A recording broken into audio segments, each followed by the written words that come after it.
Hey guys! So I recently was talking to a little boy who is in like first or second grade. And I asked him, I said, hey, who's your best friend right now? And he got this look on his face and he looked at me and he thought and he said, I don't have one. He wasn't sad, he didn't cry about it, but he was very matter of fact that he didn't have a best friend right now. And then the other day I was beginning my college class, and at the beginning of class I asked the students to share who their best friend was and why. And I got to one student who graduated high school recently, and the student said, I don't have one because I haven't been around people.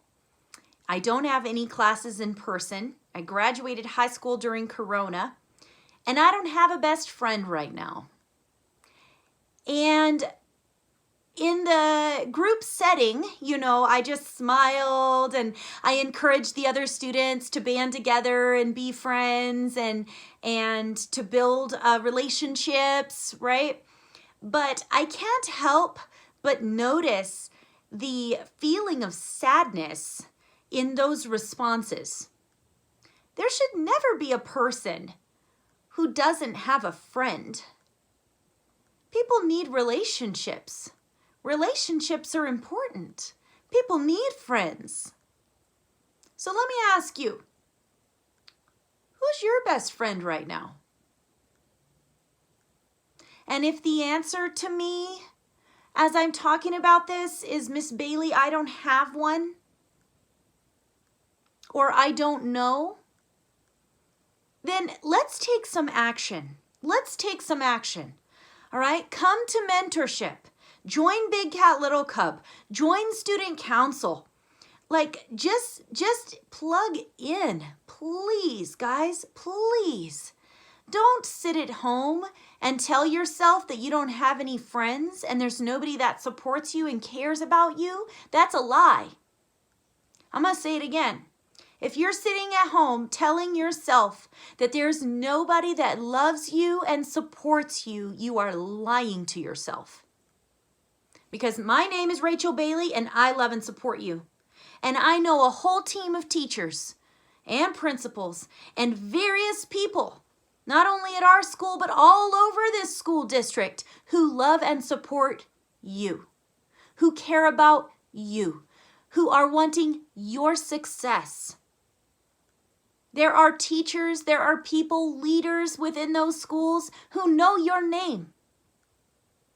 I guarantee you, not just your teacher today that you saw on Zoom who loves you and knows you and cares about you. There's a ton of people that you have had contact with throughout your education who love and care about you. Sometimes one of the hardest things we have to learn as we get older is that we have to take responsibility for our own choices and our own mental health. And that can be really, really hard because it's way easier if somebody else kind of does it for us. It's easier if somebody else invites us to talk with them on the phone sometimes. That's easier than if we have to be the one that calls them, right? And then we can say, well, they never called me. And it kind of gives us an emotional out, because we're saying it was up to them to reach out to us, and if they didn't do it, then they were the ones that stopped that connection. But as we get older, we realize it's up to each one of us to decide to initiate and continue those friendships. The best thing about Corona may be that now you've unplugged from your friends. And maybe those friends were people that you shouldn't have been hanging around. So now you get a chance to start over, which is great. But what are you doing to begin, initiate those relationships and friendships? I want you to think about that. What are you doing to initiate, or begin friendships?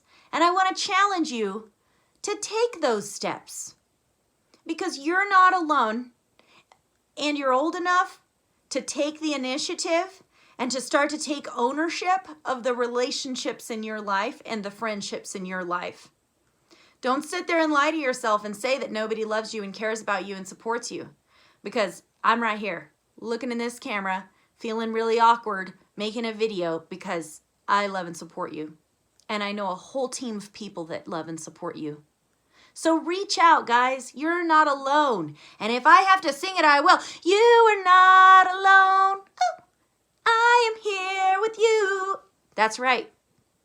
I'm proud of you. And we're going to get through this together.